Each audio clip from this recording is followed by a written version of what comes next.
Muy buenas noches, Dios les bendiga. Un gusto saludarles y estar aquí nuevamente compartiendo la palabra de Dios. Y bueno, pues el día de hoy vamos a leer Hebreos capítulo 10 y vamos a retomar diferentes pasajes de este capítulo. Entonces, pues vamos a orar para poder iniciar con el entendimiento de este texto. Muchas gracias, Padre, por un día más y una semana más, porque nos has ayudado en todo lo que hemos emprendido, hemos participado. Te damos gracias por mantenernos con bien, porque tu palabra nos edifica, nos ayuda y nos fortalece. Muchas gracias por todo lo que haces en nosotros, por estar siempre presente y no abandonarnos. Te pedimos que este mensaje que se va a dar lo vuelvas edificante para las personas que lo escuchen, que les brindes entendimiento y que a mí me brindes la capacidad para expresar correctamente tu palabra sin desviarme, sin tener ningún tipo de desvío con lo que estoy predicando, y que se busque quien no se ha congregado un lugar de sana doctrina. Muchas gracias por un día más. Muchas gracias por todo, en el nombre del Padre, del Hijo y del Espíritu Santo. Amén y amén. Y bueno, pues de acuerdo a Hebreos capítulo 10, comenzando por el versículo 1, se habla del sacrificio de Cristo mismo que quita el pecado. Y dice así: porque la ley, teniendo la sombra de los bienes venideros, no la imagen misma de las cosas, nunca puede, por los mismos sacrificios que se ofrecen continuamente cada año, hacer perfectos a los que se acercan. De otra manera, cesarían de ofrecerse, pues los que tributan este culto, limpios una vez, no tendrían ya más conciencia de pecado. Pero en estos sacrificios cada año se hace memoria de los pecados, porque la sangre de los toros y de los machos cabríos no puede quitar los pecados. Aquí está mencionando cómo el sacrificio de Cristo es el sacrificio definitivo, el sacrificio perfecto, y que ya no hay que agregar más cosas a este tipo de sacrificio. Hemos hablado anteriormente, por ejemplo, de sacrificios por ejemplo, será que gente quiere sacrificar dinero, sacrificar recursos o dar diezmo porque inconscientemente se considera que el pacto está incompleto o que se está haciendo un nuevo pacto, como esos pactos que hace por dinero las personas, que se les da a Dios, entre comillas, el 10% del dinero, esperando que Dios los retribuya de una gran manera. Hay que recordar que en la parte del diezmo la gente dice que, por ejemplo, esto se hace pues primero con fe, y si una persona que está dando el diezmo no recibe, quiere decir que es porque tenía una gran ambición en su corazón o lo hacía por interés. Y entonces hay muchos pretextos para que ese pacto que se hace por el diezmo no pueda funcionar, pero Hay pretextos, hay pretextos de sobra en este caso, pero para la parte de justificar bíblicamente por qué se debe realizar, no se explica o son versículos malinterpretados o suelen tener pues un análisis por fuera, un análisis que no es profundo como tal. Entonces, pues hay muchos tipos de sacrificios que la gente hacía antes de Cristo, y tenemos en el Antiguo Testamento muchos ejemplos de cómo se sacrificaban diferentes tipos de animales y en qué momentos y de qué manera y qué se hacía con la sangre, con el sacrificio. Entonces, todo esto es muy importante de retomar porque es pues algo que se hacía antes, pero cuando llega Cristo y ofrece su vida como sacrificio, ya todo esto ya no es necesario, pero siempre hay que tener memoria de los pecados. Es lo que estaba comentando este capítulo número 10, versículo 6. Versículo 4, perdón. Y vamos con el 5. Por lo cual, entrando en el mundo, dice: sacrificio y ofrenda no quisiste, mas me preparaste cuerpo. Holocaustos y expiaciones por el pecado no te agradaron. Entonces dije: he aquí que vengo, oh Dios, para hacer tu voluntad. Como en el rollo del libro está escrito de mí. Y esto recordando que también es una parte que Cristo lee cuando se encuentra también en el templo, que el Antiguo Testamento habla de Cristo como tal en diferentes lados. Se supone que la gente piensa que son historias que tal vez las pueda considerar como pues que Dios se encuentra en todas estas historias, pero y sí, estamos refiriéndonos en concreto a Cristo. Cristo se encuentra, por ejemplo, representado también en sombra y figura por José, como es, pues, toca a fondo precisamente con todas las situaciones que le pasan al ser vendido por sus hermanos, y cómo es pues llevado después a un puesto muy importante al lado del gobernante.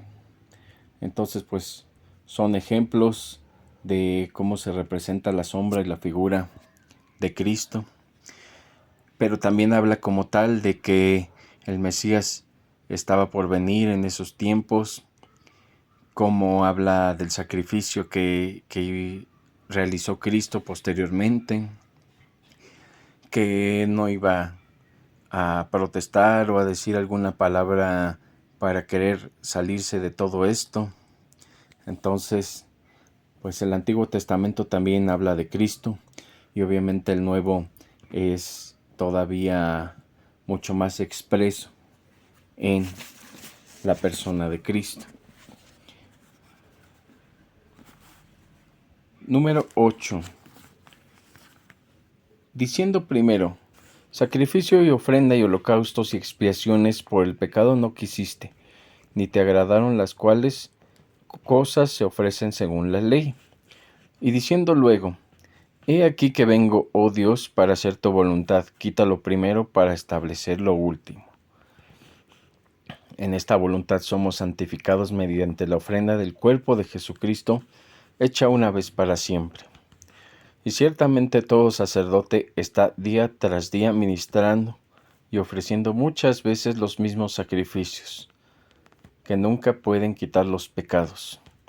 Pero Cristo, habiendo ofrecido una vez para siempre un solo sacrificio por los pecados, se ha sentado a la diestra de Dios, de ahí en adelante esperando hasta que sus enemigos sean puestos por estrado de sus pies. porque con una sola ofrenda hizo perfectos para siempre a los santificados, con una sola ofrenda, con su vida. Si nosotros estamos pensando en sacrificios, en ofrendas de diferentes tipos para Dios, hay que recordar que esto Cristo ya lo hizo y es suficiente. No se necesita hacer más cosas en este sentido, sino hacer la palabra de Dios, ser hacedores de la misma, llevarla a cabo, como estar, por ejemplo, caminando en santidad. Hay que caminar en santidad en todo momento, siempre debemos de realizar este tipo de andar con Cristo, dejando todo lo que es pecado, dejando los chismes, los robos, las mentiras, todo lo que representa el hecho de pecar.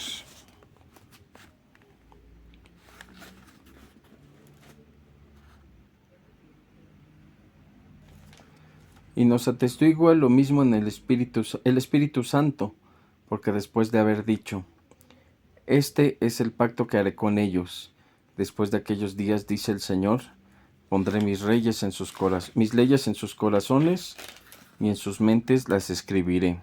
Añade: y nunca más me acordaré de sus pecados y transgresiones, pues donde hay remisión de estos, no hay más ofrenda por el pecado. Así que, hermanos, teniendo libertad para entrar en el lugar santísimo por la sangre de Jesucristo, hay que recordar que antes al lugar santísimo solo entraba el sumo sacerdote, pero en esta situación ahora ya todas las personas santificadas por este sacrificio pueden entrar al lugar santísimo. Y no nos referimos a un espacio físico necesariamente, pero sí a una estrecha comunión con Dios.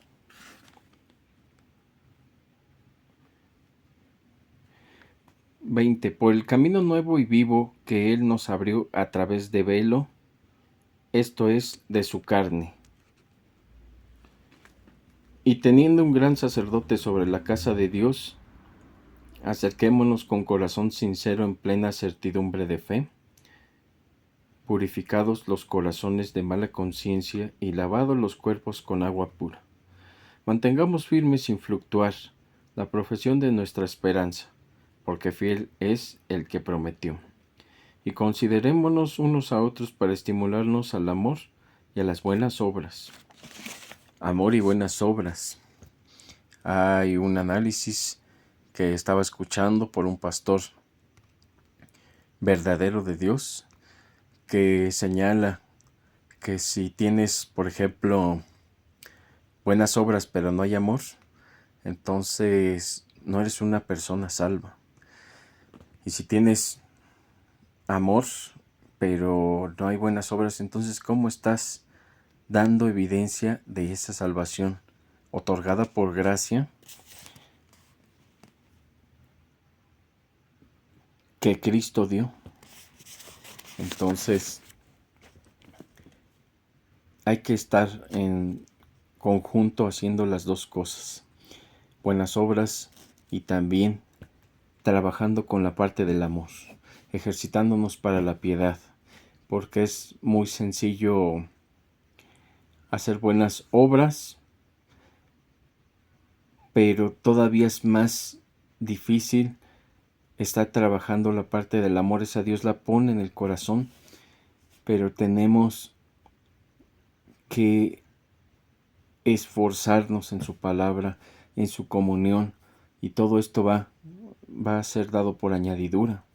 Si una persona, por ejemplo, que nació de nuevo y que necesita pues aprender mucho de la palabra de Dios todavía, obviamente nadie lo sabe todo más que Dios de la palabra, el significado, el sentido, lo que se quiere dar a entender, porque así Dios lo ha querido. Y nosotros tenemos pues una idea y nos la vamos también en conjunto entre todos los hermanos, vamos dándole forma, pero aún así todavía surgen muchas dudas, como por ejemplo el Apocalipsis, cómo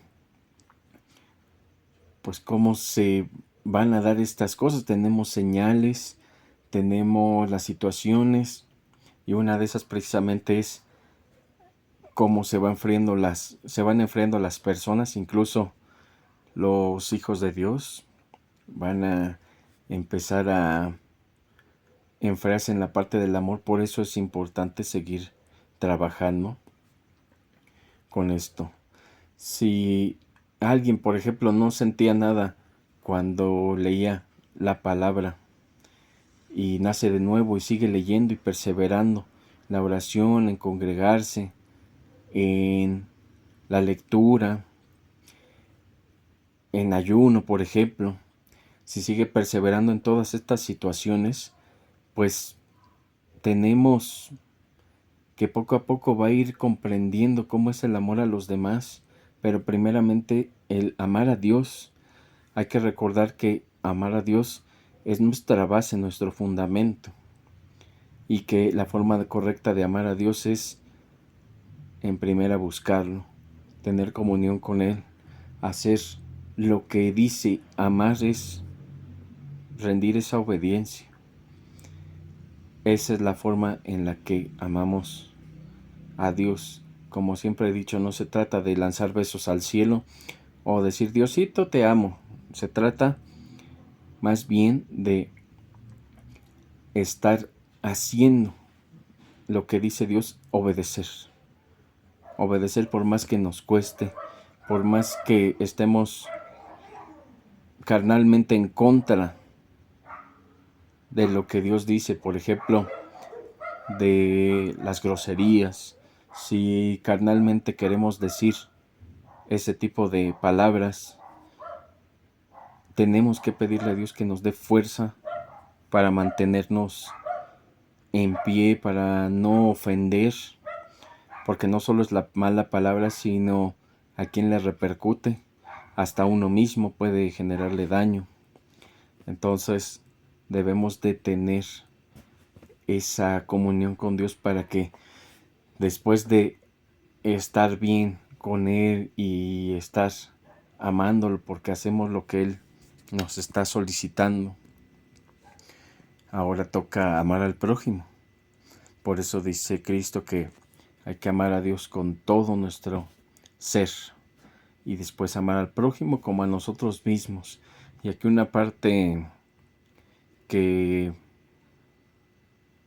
también puede doler mucho es amar a los enemigos. Y como había mencionado la semana pasada, que escuché también de un pastor en la prédica, que él se daba cuenta que le ponían en el trabajo gente muy difícil, gente que hace daño. Todo esto con la finalidad de amar a sus enemigos. Y hay que analizar por qué Dios está colocando estas situaciones, pero no es porque se le salgan de control o porque el diablo esté queriendo hacer de las suyas. Hay que recordar que a los hijos de Dios siempre tenemos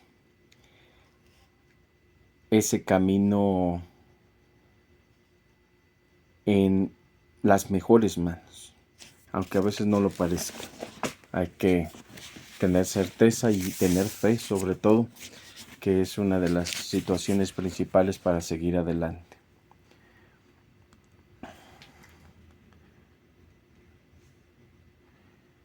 Dice 25. No dejando de congregarnos como algunos tienen por costumbre, sino exhortándonos, y tanto más cuanto veis que aquel día se acerca. Bueno, aquí lo fundamental es que a muchas personas, y comparto también, en ciertos momentos nos rehusamos a congregarnos, pero esto es algo que se debe hacer, seguirse congregando compartir la palabra de Dios, tener esta comunión con los hermanos. Hay que recordar que si dices que si tienes mucho amor, pero odias a los hermanos, o en general incluso a cualquier persona, pues eso quiere decir que no estás tan cerca de Dios como pensabas. Y obviamente, pues en primera hay que saber quiénes son hermanos para empezar. Nosotros, por ejemplo, tenemos la mala costumbre de llamarle hermanos a todas las personas que se dicen ser cristianas, pero no sabemos si en realidad son hermanos o si son, por ejemplo, o si nosotros no somos tampoco de Dios. ¿Qué tal si ellos no son hijos de Dios y nosotros pensando que sí tampoco lo somos? Por eso hay mucha gente que va al infierno a través de, pues, de engañarse a sí mismos y de no fortalecer esa comunión con Dios. Entonces, pues hay que definir quiénes son hermanos y quiénes no. Y muy importante, no hay que dejarse de congregar. Hay que congregarse, aunque sean pocas personas, pero analizar, estudiar, reflexionar, porque no es lo mismo leer la palabra de Dios una persona sola que un grupo de 3. Y no quiero entrar, por ejemplo, en esa mala interpretación que dice que donde 2 o 3 se encuentren, allí estará Cristo, cuando se encuentren en su nombre, claro, cuando se reúnen en su nombre, porque eso hace referencia a los acuerdos, cuando hay 2 o 3 personas que refuercen, por ejemplo, una moción, un acuerdo, que den fe de alguna situación, bueno, pues quiere decir que pues es mayoría, y que si son hijos de Dios y la mayoría tiene este tipo de decisión, obviamente consultando la palabra y fundamentándose en ella, es una decisión respaldada por Cristo. Entonces no hay que entrar en eso. A lo que me refiero es congregarse.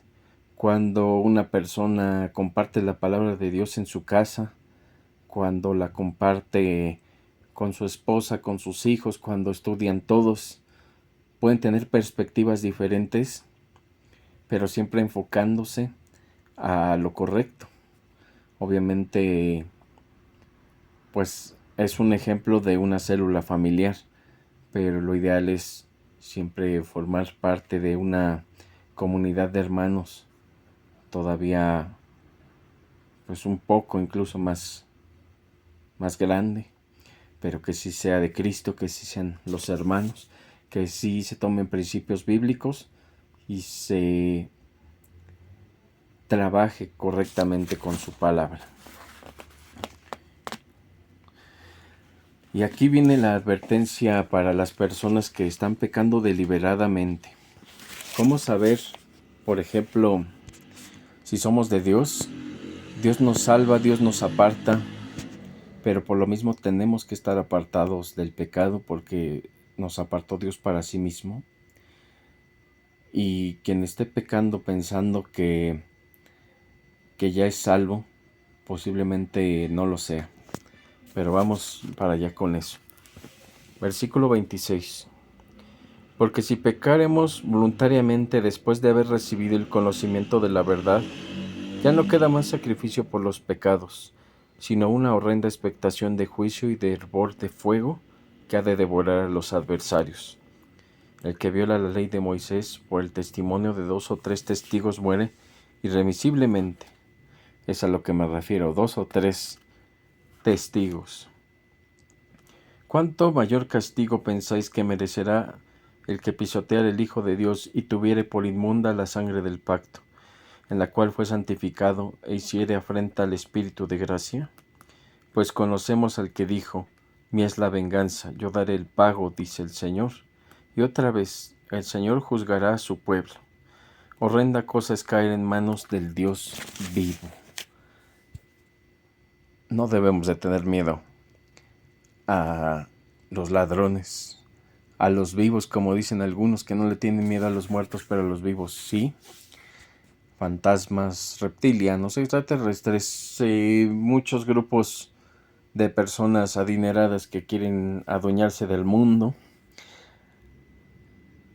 Todo eso no es de temer realmente, porque lo más horrendo es caer en las manos de Dios para juicio.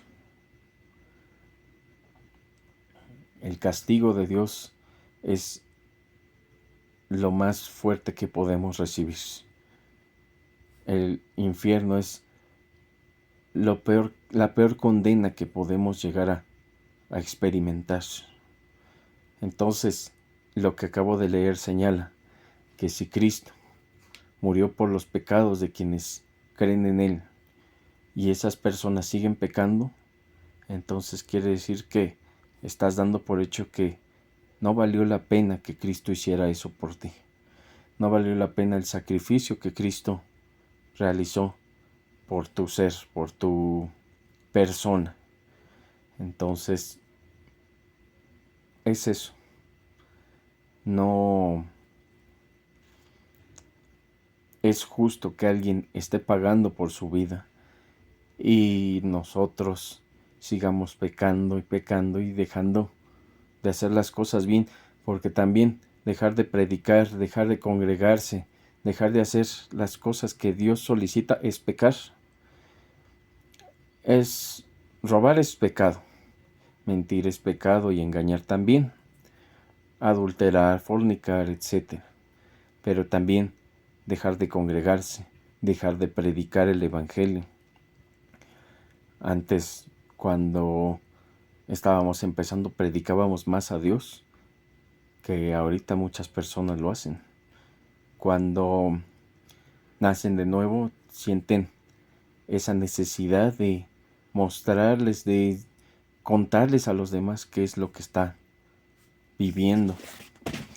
Pero después de un tiempo, si no se trabaja esto, la gente se enfría, la gente se vuelve pues seca, ya no habla de Dios y obviamente abren las puertas al pecado. No físicamente, pero sí dan oportunidad a pecar porque les falta palabra, les falta exhortación. No hay una persona que esté pastoreando, o sea, un maestro de Dios, un pastor de Dios, perdón. No estás congregándote en un lugar.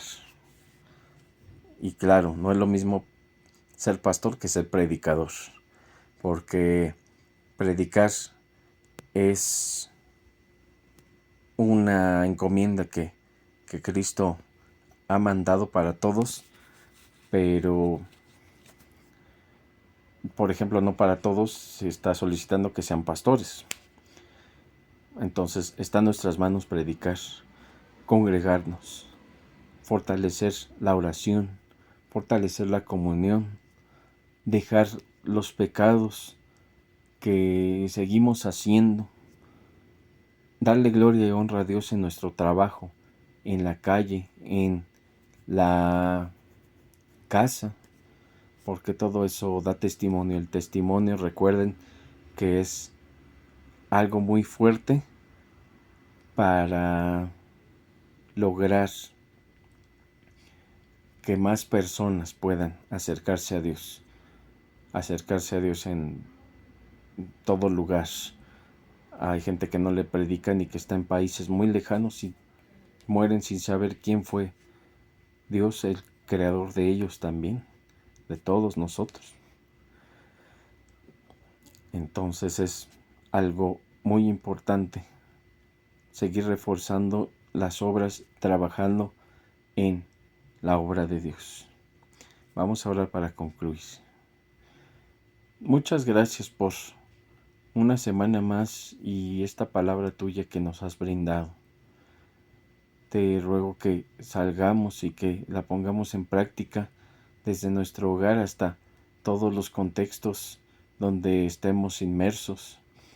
Te pido que sigas trabajando en nosotros, que sigas perfeccionando esta obra tuya que has hecho en nosotros como el alfarero que eres y que nos moldeas. Te pido que nos vayas dando forma como tú lo determines.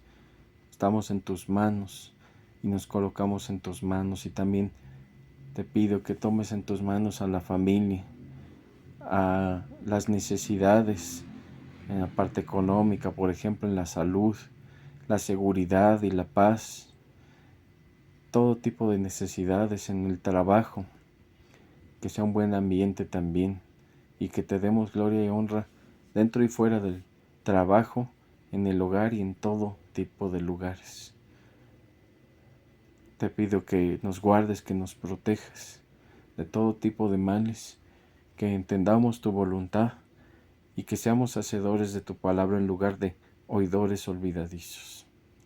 Muchas gracias por todo, en el nombre del Padre, del Hijo y del Espíritu Santo. Amén y amén. Dios les bendiga y tengan una excelente semana. Hasta luego.